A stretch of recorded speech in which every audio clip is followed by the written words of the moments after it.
आज हम बात करेंगे आशीष अरोड़ा सर की चेकलिस्ट नंबर 596 के अर्थमेटिक सेक्शन के बारे में। ठीक है, तो पहला क्वेश्चन निकल के आता है कि दो कंटेनर है पी और क्यू। पी में क्या दिया हुआ है कि 60 लीटर मिल्क है, ओके, और क्यू में क्या दिया हुआ है 40 लीटर वाटर है, ओके। अब क्या बोला गया कि पी से 15 लीटर मिल्क निकाल लिया जाता है, मतलब 15 निकाल लिया मैंने, और 15 लीटर किस में मिला दिया मैंने, क्यू में मिला दिया। तो क्यू में 40 लीटर वाटर पहले से था, अब 15 लीटर मिल्क भी आ गया, और इधर पी में कितना रिमेनिंग बच गया, पी में 45 लीटर मिल्क रिमेनिंग बच गया, ओके। 15 लीटर निकालने के बाद में 45 बचे। अब क्या बोल रहा है कि Q से 22 लीटर मिक्सचर निकाला गया है और Q और P में मिक्स कर दिया गया है, ठीक है। तो पहले तो मुझे बताओ कि दोनों का रेशियो क्या हो जाएगा। ये Q क्वांटिटी की बात कर रहा है, Q में तो 5 से काटा 8 बार, 5 से काटा 3 बार, टोटल कितना लीटर हो गया, ये 55 लीटर है। अब इसमें से 22 लीटर निकाल लिया मैंने, तो 22 लीटर में भी तो 8:3 में ही जाएगा ना। तो 11 यूनिट की वैल्यू 22 है, तो 1 यूनिट की वैल्यू 2, तो ये हो जाएगी 8 दूनी 16 और 2 थी 6। 15 में से इधर 40 में से 16 गए 24 लीटर, और 15 में से 6 गए 9 लीटर, और टोटल बच गया कितना, 33 लीटर। अब ये तो हो गया मेरा वाटर और ये हो गया मेरा मिल्क रिमेनिंग, रेशियो नहीं है ये, ठीक है। अब क्या बोला गया, कंटेनर पी में डाल दिया गया। अब कितना कितना मिल्क आया, कितना कितना वाटर आया। पहले तो 45 लीटर मिल्क था पी में, पी में पहले मिल्क था कितना था, 45 लीटर था। अब क्या हो गया, 16 लीटर वाटर भी चला गया। वाटर कितना आ गया इसमें, 16 लीटर वाटर आ गया। अब बोला क्या गया, find the ratio in container P that of container Q. अब वाटर पी में कितना है, 16 है, और क्यू में वाटर कितना है, 24 है। तो 8 से काटूंगा 2, 2:3 के रेशियो में, तो ये हमारा आंसर हो गया। होप आप लोगों को ये बात क्लियर हो गई होगी। ठीक है, नेक्स्ट क्वेश्चन की बात कर लेते हैं। नेक्स्ट क्वेश्चन क्या है, एक ऑफिस में टोटल एम्प्लॉय है 6000, मेल एम्प्लॉय 5% पर एनम की दर से बढ़ते हैं और 8% पर एनम की दर से फीमेल एम्प्लॉय बढ़ते हैं। Total employ in the office become 6420 employ हो जाते हैं। Find the total number of female employ initially. ठीक है, इनिशियली कितने एम्प्लॉय थे, ठीक है। अब गाय और वो सुना होगा आप लोगों ने, मुर्गी की 2 टांग है, गाय की 2 टांग है, तो उस तरीके से हम लोग इसको सोल्व कर सकते हैं। टोटल एम्प्लॉय है 6000 स्टार्टिंग में। अब 6000 से 6420 एम्प्लॉय बढ़ गए। अब फीमेल, मेल तो बढ़े हैं 5% की रेट से, फीमेल बढ़े हैं 8% की दर से। तो मैं इसको 5% और 3% लिख सकता हूँ 8 को। तो दोनों के दोनों ओवरऑल कितने परसेंट की दर से बढ़े हैं भाई, 5% की दर से। तो 6000 का अगर मैं 5% निकालूं तो कितना हो जाएगा, 300 एम्प्लॉय बढ़ने चाहिए थे, लेकिन बढ़े कितने हैं मेरे, 420, क्योंकि 6000 और 6420 का अंतर कितने का है, 420 का, बढ़े 420 है। तो ये बढ़े हुए एम्प्लॉय किसकी वजह से आए हैं, ये फीमेल की वजह से आए, क्योंकि फीमेल एक्स्ट्रा बढ़ा है ना 3%, ठीक है। फीमेल 3% एक्स्ट्रा बढ़ी है, तभी तो ये एक्स्ट्रा आया है, यही तो बोलना चाह रहा है ये। तो 3%, एक्स के 3% की वैल्यू क्या दे दी गई हमें, 420 दे दी गई, ठीक है। 14 तिया 42, मतलब 1400 थे मेरे फीमेल, और बाकी बचे वो क्या हुए, मेरे मेल, ठीक है।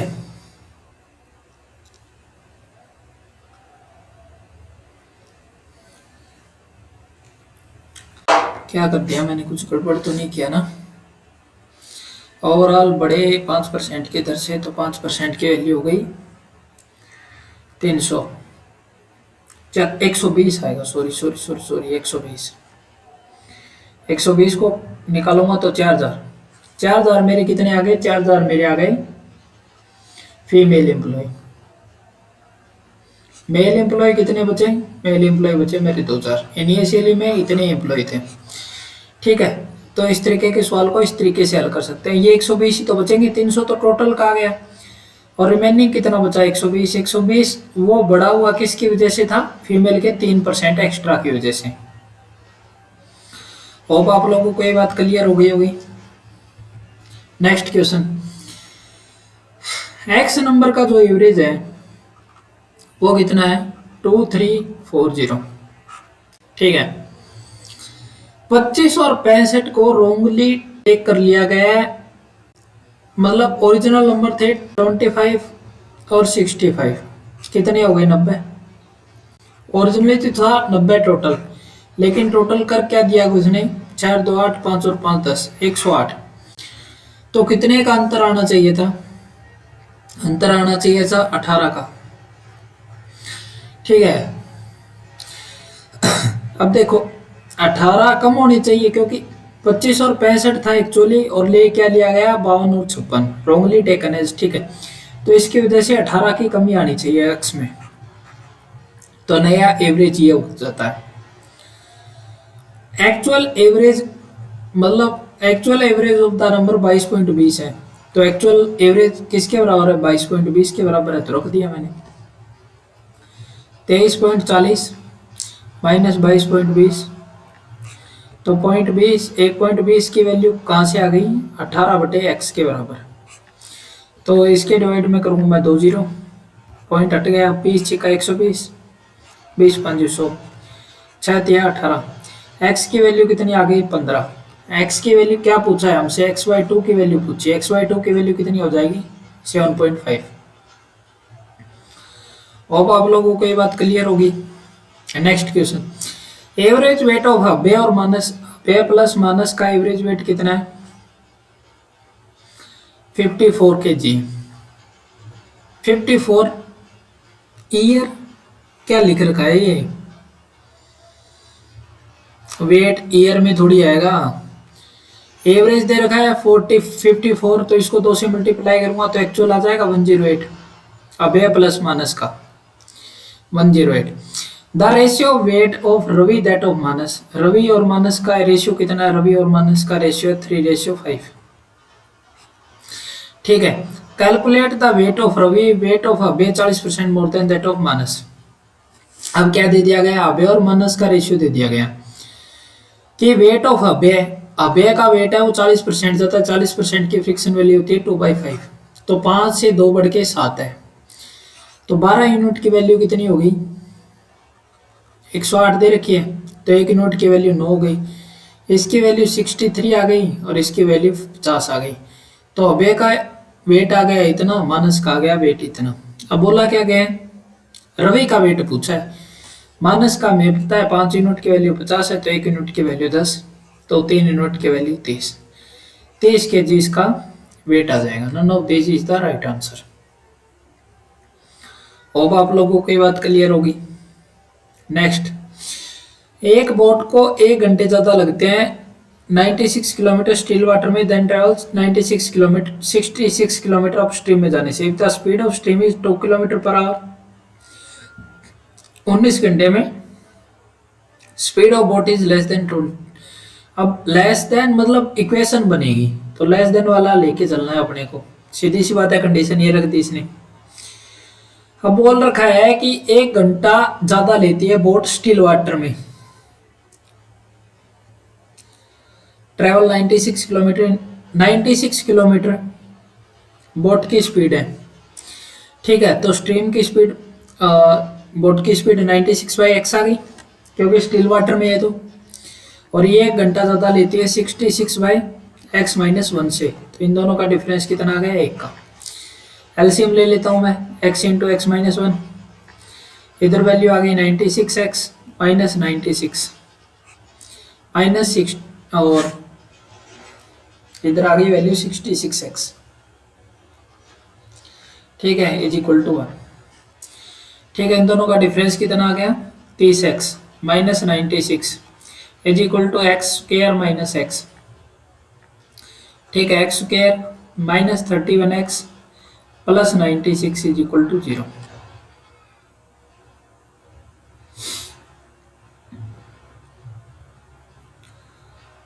कुछ ना कुछ तो गड़बड़ है, कुछ ना कुछ तो गड़बड़ है। एक्स स्क्वायर प्लस 96, इसका एलसीएम निकालना है। 24 × 4, 24 × 4 = 6, 24 × 4 3 इंटू 2 × 2 × 2 × 2 × 2।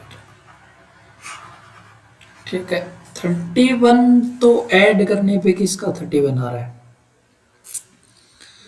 16 छिके जान में नहीं हो सकता, और क्या हो सकता है पता नहीं। एक वैल्यू तो लेस देन 10 आएगी, इतना कंफर्म है, लेस देन 10 आएगी एक वैल्यू। अब आएगी कितनी वो नहीं पता।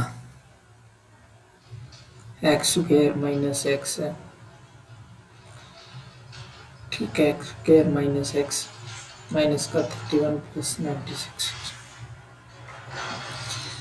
ठीक है, अब x की वैल्यू क्या आ जाएगी? एक तो लेस देन 10 आएगी, लेस देन 10 में 24 23 चौके 12 16 छिके 96 9।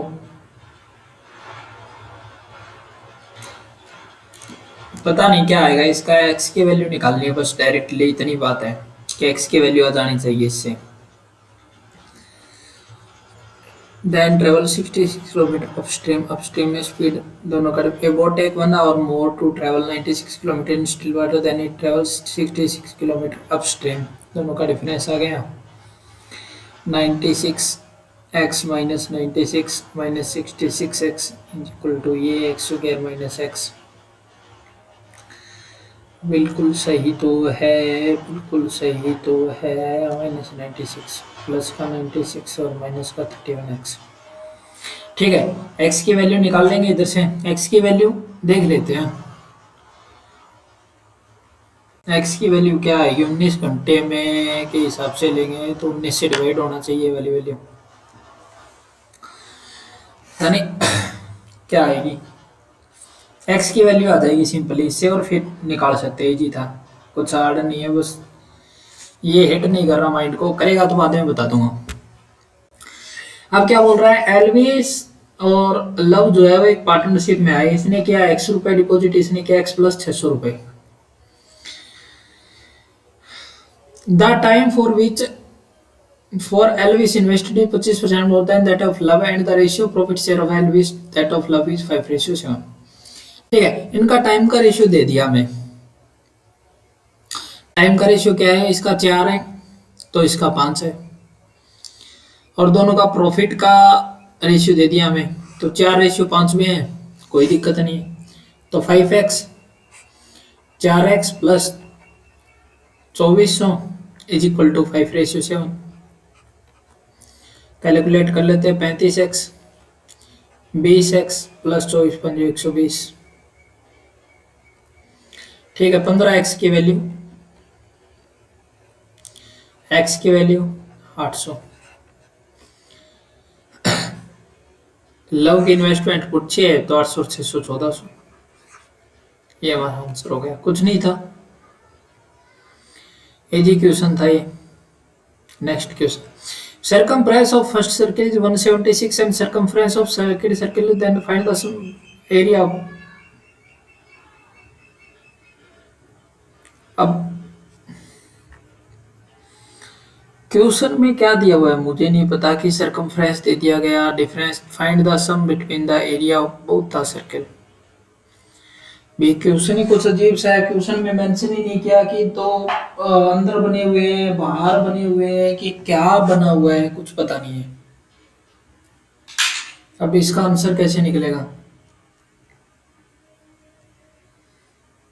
तो क्या ही कॉम्प्लिकेशन है यार, मतलब क्लियरली कितनी एरर है।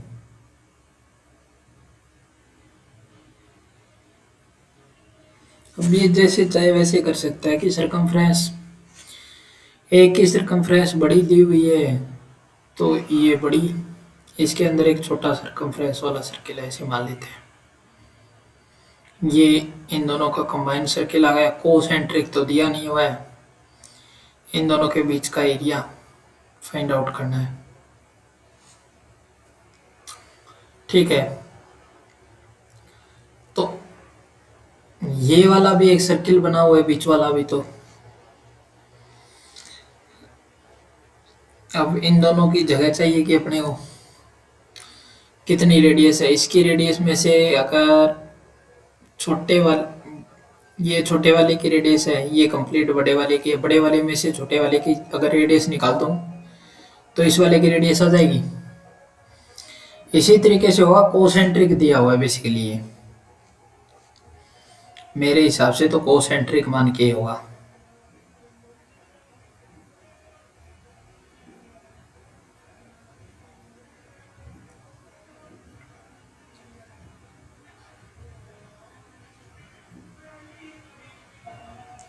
अच्छा, दोनों का find the sum between the area, मतलब ये कोई लैंग्वेज नहीं है। Find the sum of the both the circle individually, कुछ ऐसा होना चाहिए था। इसने क्या कर रखा है कि फर्स्ट सर्किल तो है, कितने का है फर्स्ट सर्किल, 177 सेंटीमीटर का है। 2 पाई आर की वैल्यू अगर मैं निकालूं तो 176 है।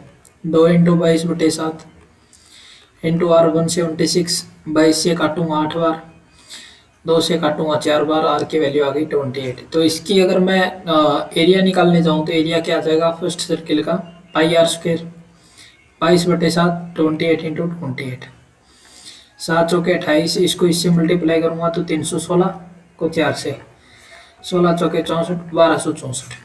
ये आ गया फर्स्ट सर्किल का एरिया।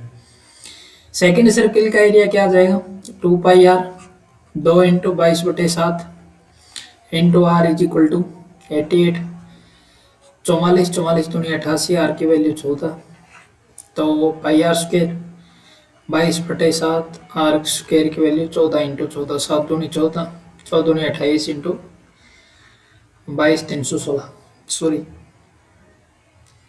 616, ये कुछ ऊपर कर दिया मैंने। 22 इंटू 28 होता है 3 दूनी 6, 616, 16×4 = 64, 6×4 = 24, 2464 प्लस 616, ये आ जाएगा दोनों का सम। 6 और 4 10, 6 और 1 7, 1 8, 24 36, 3080 इज द राइट आंसर।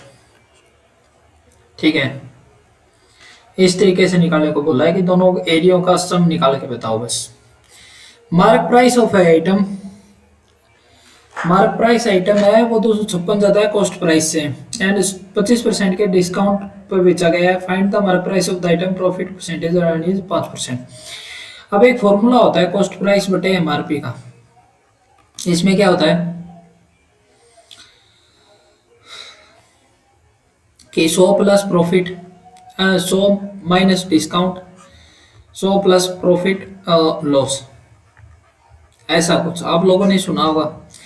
तो कॉस्ट प्राइस और एमआरपी का रेशियो आ जाएगा इससे कि 100 में से डिस्काउंट निकालो तो 75, और 100 में डिस्काउंट जोड़ो प्रॉफिट जोड़ो तो 105। 5 से काट दिया 15, 5 से काटा 21, 3 से काटा 7, 3 से काटा 5, 3 से काटा 7, 2 यूनिट की वैल्यू दे दी हमें 256, तो 1 यूनिट की वैल्यू आ जाएगी 128। पूछा क्या है हमसे, find the mark price. Mark price कितनी यूनिट है, 7 यूनिट, 7 से मल्टीप्लाई करना है। 7 8 56, 5 12 84, 84 5 89, 896 इज द राइट आंसर।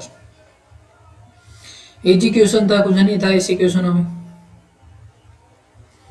ठीक है, 9 नंबर की बात कर लेते हैं कि अमन और अंकुर ने एक बिजनेस स्टार्ट किया इतने इतने रेशियो में। आफ्टर 5 मंथ अंकुर ने 12.5% इनिशियल इन्वेस्टमेंट निकाल लिया।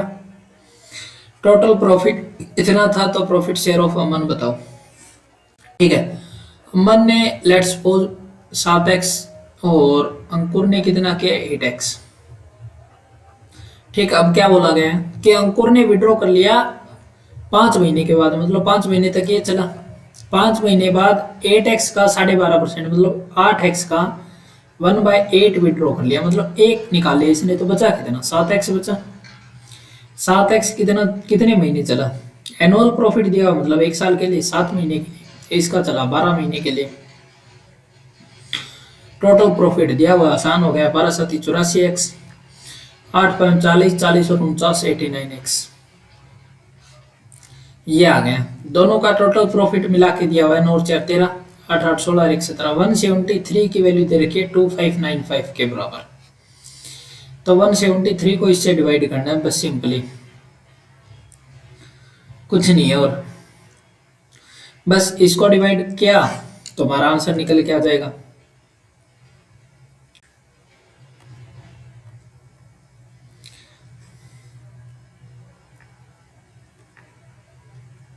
ये वैल्यू मेरे हिसाब से 15 पे जा रही है वैल्यू। हाँ 15 पे, 15 से डिवाइड हो रहा है, बिल्कुल हो रहा है।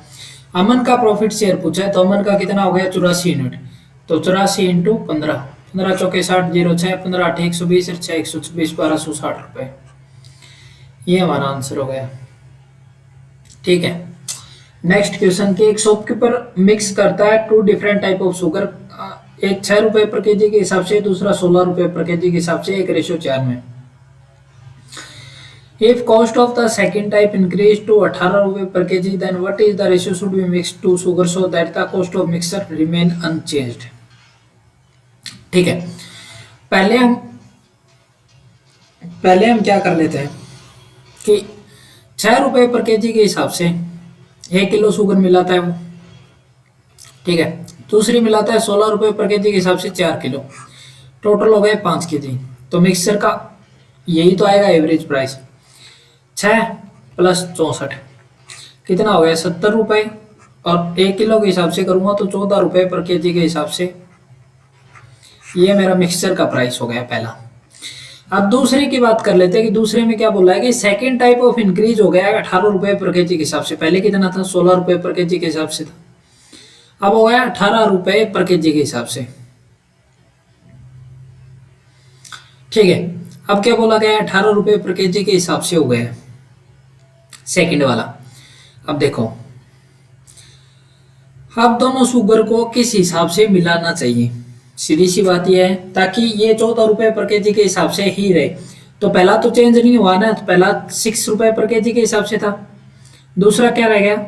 18 रुपए पर केजी के हिसाब से हो गया। और दोनों का ऑल ओवर कितना होना चाहिए? 14 रुपए पर केजी के हिसाब से होना चाहिए। तो मिक्सचर का प्राइस आ जाएगा इधर 4, इधर 8, तो 1:2 में मिलाना चाहिए इन दोनों को। ठीक है। कुछ नहीं था, एलिगेशन का मेथड था, बस उसने घुमा के पूछ लिया कि भाई इसको ऐसे करना चाहिए तो उसको कैसे करना चाहिए, सिंपल था।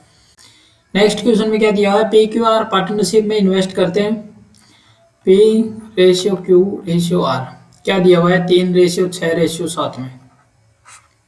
ठीक है। इनको प्रॉफिट इतना इतना हुआ है, ये तो हो गया इन्वेस्टमेंट का रेशियो। अब प्रॉफिट की बात कर लेते हैं। प्रॉफिट क्या दिया हुआ है? 7/4/9। ठीक है। टाइम पीरियड पूछा है, तो टाइम पीरियड बेसिकली होता क्या है? टाइम पीरियड होता है प्रॉफिट अपॉन इन्वेस्टमेंट। कर लेते हैं। 7/3 रेशियो, 4/6 रेशियो, 9/7। 7, 6 इनका सबका एलसीएम कितना आ जाएगा? 42। 42 से सबको मल्टीप्लाई कर देते हैं, इसको भी 42 से, इसको काटा 7 6 बार, इसको काटा 7 बार, इसको काटा 14 बार, 14×7 = 98, 7×4 = 28, 9×6 = 24, 2 से काट देते हैं, 49×2 = 98, 14×2 = 28, 27×2 = 54। ये हमारा क्या आ जाएगा? अब पी और क्यू की इन्वेस्टमेंट की बात कर रहा है, मतलब इन दोनों की 49/14 की। तो इनको और फर्दर कट कर लेते हैं, 749 7/2 में। ये हमारा आंसर हो जाएगा। 2 का ही पूछा है, अगर 3 का पूछता तो पूरा ले लेते, 2 का फर्दर डिवाइड हो रहा है तो फर्दर कर देंगे। एक शॉपकीपर परचेज किए चेयर को 418 रुपए में और profit 26.66% calculate on the selling price, then the price selling price of the chair. अब 26.66 की वैल्यू कितनी होती है? 26.66 की वैल्यू होती है 2/3। 26 × 78, 280, 80/3। इसको 100 से डिवाइड करना है, 20 चौके 80, 20 5 100, मतलब 4/15। कहना क्या चाह रहा है कि 15 की चीज 19 हो गई। अब क्या बोला है कि ये कैलकुलेशन जो हुई है ये सेलिंग प्राइस है, ठीक है। ये जो कैलकुलेशन हुई है ये सेलिंग प्राइस की बात कर रहा है, ये प्रॉफिट है। तो कॉस्ट प्राइस मेरा क्या हो जाएगा, कॉस्ट प्राइस हो जाएगा 15 - 4 इज इक्वल टू 11 यूनिट। अब 11 यूनिट की वैल्यू कितनी दे रखी है, 418। तो एक यूनिट की वैल्यू कितनी आ जाएगी, 418 डिवाइड बाई 11, 11 तिया 33, 8 11 8 88, 38। सेलिंग प्राइस पूछा है तो सेलिंग प्राइस कितना है मेरा, 15 यूनिट है। 15 8 120, 0 12, 15 3 45, 45 और 12 57, 570 रुपीज। ठीक है, तो इसमें नीचे हम लोग कॉस्ट प्राइस लेके चलते हैं, इसमें क्या दे दिया इसने, सेलिंग प्राइस दे दिया। तो सेलिंग प्राइस में से मैं प्रॉफिट माइनस करूंगा तो मेरा क्या निकल के आएगा, कॉस्ट प्राइस। तो बस कुछ नहीं था, नॉर्मल क्वेश्चन था। नेक्स्ट क्वेश्चन, अब बोल रहा है कि 150 लोगों की एक टीम है, वो 81 दिनों में काम कर देती है। तो टोटल काम निकाल लेते हैं, टोटल काम मेरा इतना हो गया। आगे बोल रहा है कि 36 day they realise that only 40% of work is completed. To complete the work on time how many more people are required. ठीक है, अब क्या कर दिया,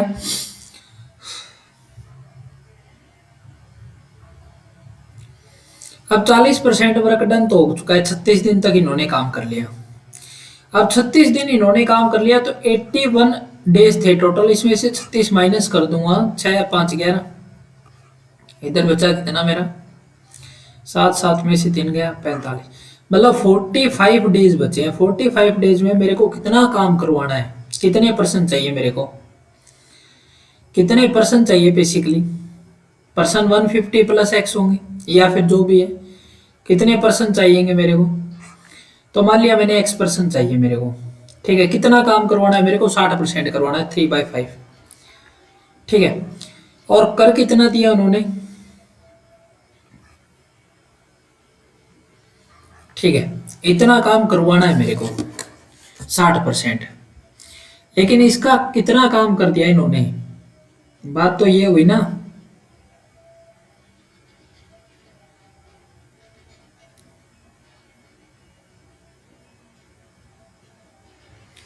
अब क्या स्टार्टिंग में कितने लोग लगे थे, 150। 150 लोगों ने कितने दिन तक काम किया, 36 दिन तक काम किया। और कितने प्रतिशत काम हो गया, 40%, मतलब 2/5 काम कर दिया इन्होंने। और करवाना कितना है, एक्स लोगों से काम करवाना है, रिमेनिंग 3/5। या तो इसको ऐसे लिख लो या फिर इसको ऐसे लिख लो, 150 प्लस एक्स, या फिर जो एक्स की वैल्यू आएगी उसमें से 150 माइनस कर देना। Choice is yours. 5 से 5 कैंसिल हो गया, इधर 3 बचा, इधर 15 हो गया, इधर 2 बचा, इधर 18 हो गया, 15 से काटा 10 बार, 180। 180 एक्स की वैल्यू आ गई 180। तो एक्स कितने अधिक हो गए, 150 माइनस कर दूंगा तो 30 लोग एक्स्ट्रा चाहिएंगे। ठीक है, होप आप लोगों को ये बात समझ में आई होगी कैसे किया। नेक्स्ट क्वेश्चन, विक्रांत ने सोल्ड किया एक आइटम को, क्या हो गया, विक्रांत ने सोल्ड किया एक आइटम को 800 रुपीज में और लॉस प्राप्त किया है। आर्टिकल को 96 रुपए में बेचता तो अमाउंट के थाइस का उस प्रॉफिट होता। At what price should item sold, 10% profit कमाने के लिए कितने आइटम में बेचना पड़ेगा। ठीक है, तो पहले तो मुझे ये बताओ कॉस्ट प्राइस होता क्या है। कॉस्ट प्राइस होता है अभी सेलिंग प्राइस माइनस लॉस,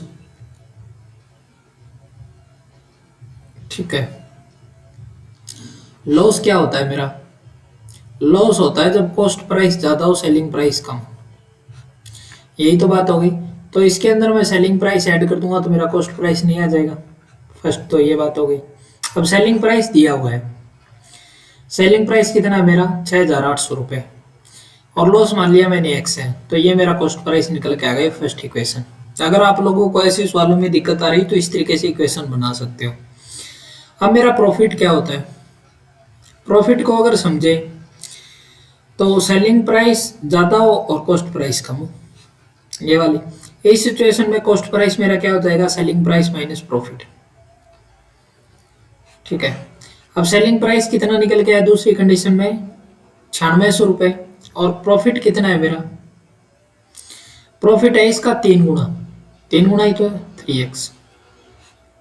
ठीक है, अब दोनों कॉस्ट प्राइस है, दोनों को इक्वल कर दूंगा मैं, 6800 plus x is equal to 9600 minus x. 2x की वैल्यू कितनी आ जाएगी, 6800 माइनस कर दूंगा, 0, 8 8 16, 8 में से 6 गए तो x की वैल्यू आ गई 1400 रुपये। ठीक है, x माना क्या मैंने, प्रॉफिट। अब किसी भी तरीके से कॉस्ट प्राइस निकाल सकते हो आप लोग। अगर इसमें से 1400 ऐड कर दूंगा मैं तो कितनी आ जाएगी वैल्यू, 8200 रुपये। इसमें अगर 1400 रुपये ऐड कर दिए तो 8200 रुपये मेरा क्या आ गया, कॉस्ट प्राइस। अब कॉस्ट प्राइस को मेरे को निकालना है 11/10 में बेचना है, बस सिंपल था। 820 11 से मल्टीप्लाई करना है, 2 8 तो 10 9 920 8 तो 10 8 1 9। What price should be item to be sold earn 10% profit. 10% profit कमाने के लिए यही तो होगा।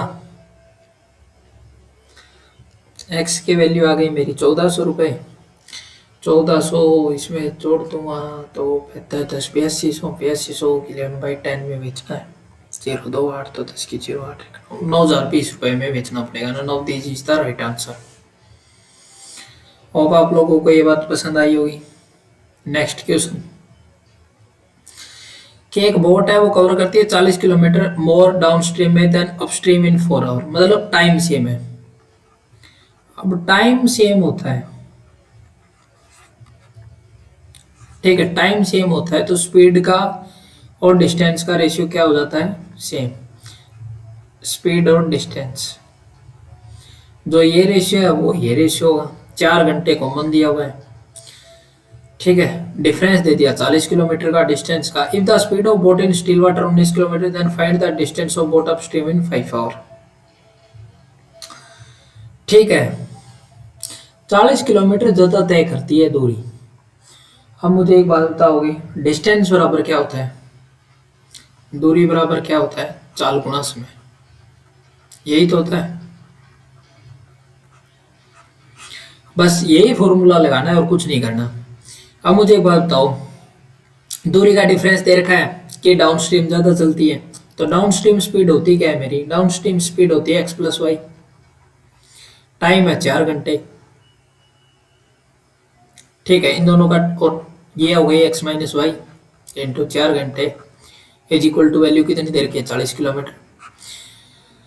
अब बोट की स्पीड है एक्स एक्स मान लिया मैंने, इसकी वैल्यू दे रखी है 19, 19 plus y into 4 minus 19 minus y into 4 is equal to 40।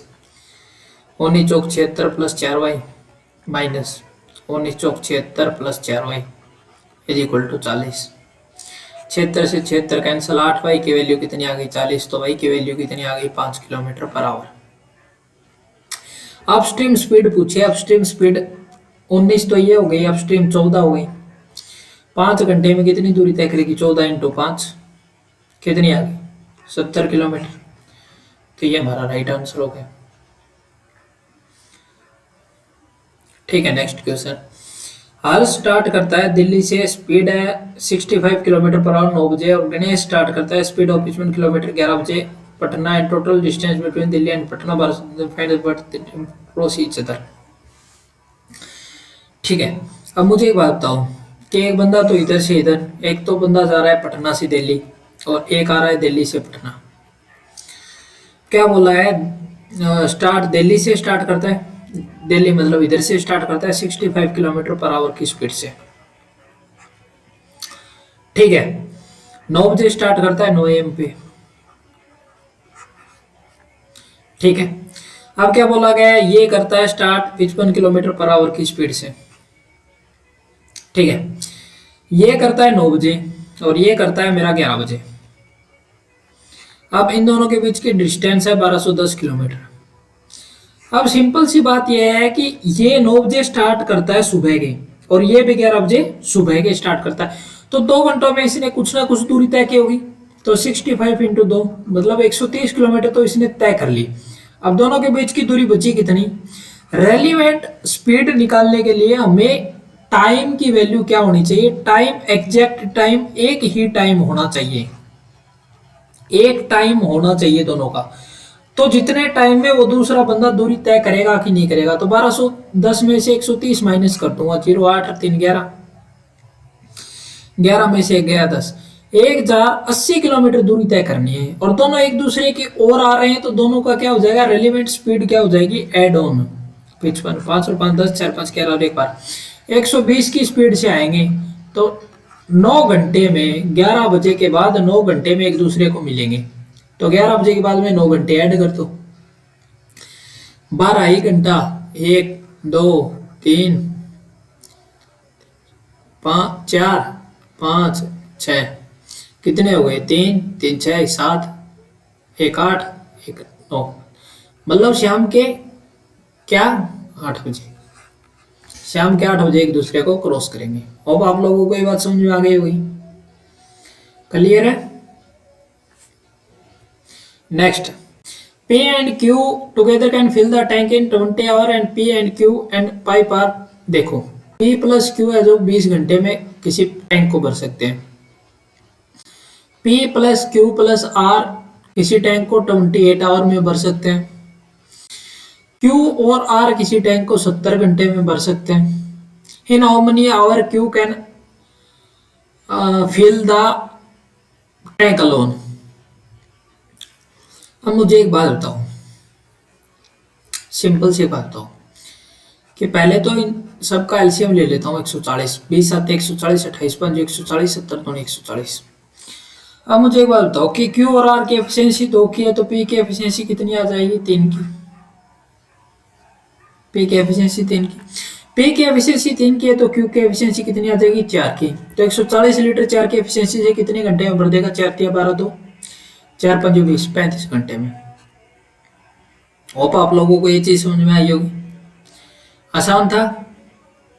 Next question, अंकुश ने परचेज किया 10 पेन और जिसमें से 4 रेड कलर हैं और rest were black colour. What is the probability random choosing 2 pen were neither is red colour, मतलब सारे के सारे ब्लैक कलर होनी चाहिए ऑफ कोर्स। 10 पेन है टोटल, इसमें से 4 रेड है, तो 6 ब्लैक हो गए। 2 पेन चूज करने हैं ब्लैक में से, 6C2 10C2, 6 इंटू 5 10 इंटू 9, 5 दूनी 10, 2 तिया 6, 3 से काटा 3 बार मतलब 1/3।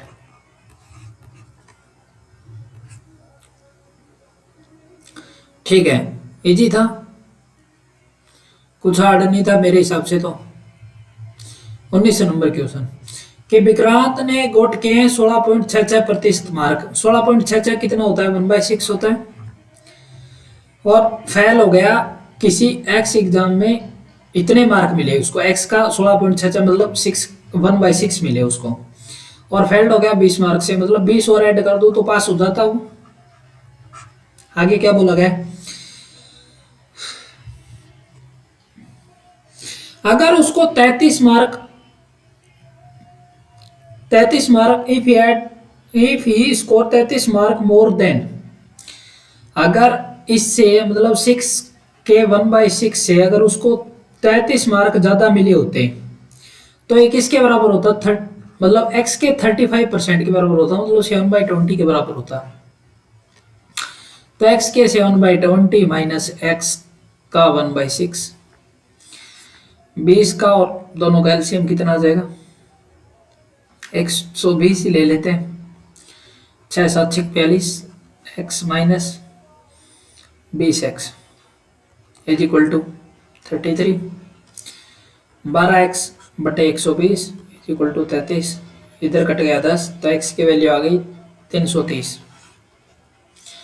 ठीक है, x की वैल्यू 330 निकालते हैं। आगे क्या बोला गया है? आगे बोला गया है कि then his mark is home, क्या बोला गया है, if Chandan score 84 mark in exam है then his mark is how much more than passing mark, passing mark से कितने ज्यादा है, पहले तो बताओ पासिंग मार्क कितने होंगे। 330 का 6 निकाल के 20 ऐड करना है, 6 पंचू 30, 6 पंचू 30 55 और 20 कितने हो गए 75। 75 मार्क पासिंग मार्क है, इससे 84 कितने ज्यादा है, 9 ज्यादा है। परसेंटेज तो पूछा नहीं है, 9 मार्क होना चाहिए, ये क्या दे दिया गया। अगर उसे 33 अंक और प्राप्त किए होते, मतलब 33 अंक प्राप्त किए होते तो बिल्कुल सही है। क्या कर दिया मैंने, 33 अंक और प्राप्त किए होते हैं तो x का 1/6 प्लस 33 x के 7/20 के इक्वल होता। 6 7 6 42, 20 से कटा तो 20, ठीक है। इधर आ गई 12x डिवाइड बाई 120 10, x की वैल्यू आ गई 330 और 330 का 1/6 निकाला 55 55 और 20 75 75। इफ चंदन स्कोर 84, या तो परसेंट आना चाहिए था, ये मार्क किया है तो इसमें से कोई नहीं हो सकता, 9 मार्क आएंगे, या प्रतिशत में पूछा होना चाहिए था, इसमें कुछ नहीं दिया हुआ ऐसा। If speed of stream is 24 kilometre per our, मतलब स्ट्रीम की स्पीड कितनी देर की अपने को 24 किलोमीटर पर आवर, और speed of boat is in still water 25% more then 25% ज्यादा, इससे 25% ज्यादा क्या होगा 5/4, मतलब इसकी 23 किलोमीटर पर आवर होगी। किसकी स्पीड है ये बोट की, ठीक है। आगे क्या दिया हुआ है, then find the time taken by two boat to cover distance 27 kilometre upstream, 27 kilometre दोनों का डिफरेंस 27/6, और 35 किलोमीटर डाउन स्ट्रीम मतलब दोनों का एडिशन, 35 किलोमीटर डाउन स्ट्रीम मतलब दोनों का एडिशन 54। ये क्या कर रखा है, find the total time taken by two boat to cover 27 kilometre upstream and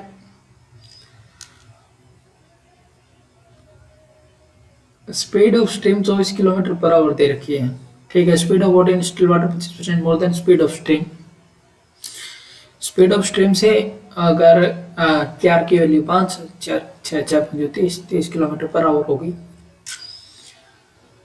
ये कितनी है 351 है, सॉरी 351, ठीक है। तो 3 से काटा 9 बार, 3 से काटा 2 बार, तो ये तो वैल्यू आ गई 4.5 प्लस इसको काटा 3 से 18, 3 से काटा तो 3 एकम 3 17 3 51, 18 से इसको डिवाइड करना है, 18 से 117 को डिवाइड करना है, 18 से क्या होगा 117, ये वैल्यू आ जाएगी 6.5, ठीक है। 18 छक्के 108 और 18 5 रुपये, ठीक है। 4 4 10 10 और 11 घंटे लगेंगे, ठीक है। थोड़ा सा गलत रीड कर लिया था, 351 किलोमीटर है, 351 किलोमीटर, ठीक है। तो ये होता है हमारा अर्थमेटिक सेक्शन कंप्लीट। होप आप लोगों को वीडियो पसंद आए, मिलते हैं नेक्स्ट वीडियो में, तब तक के लिए बाय बाय, टेक केयर।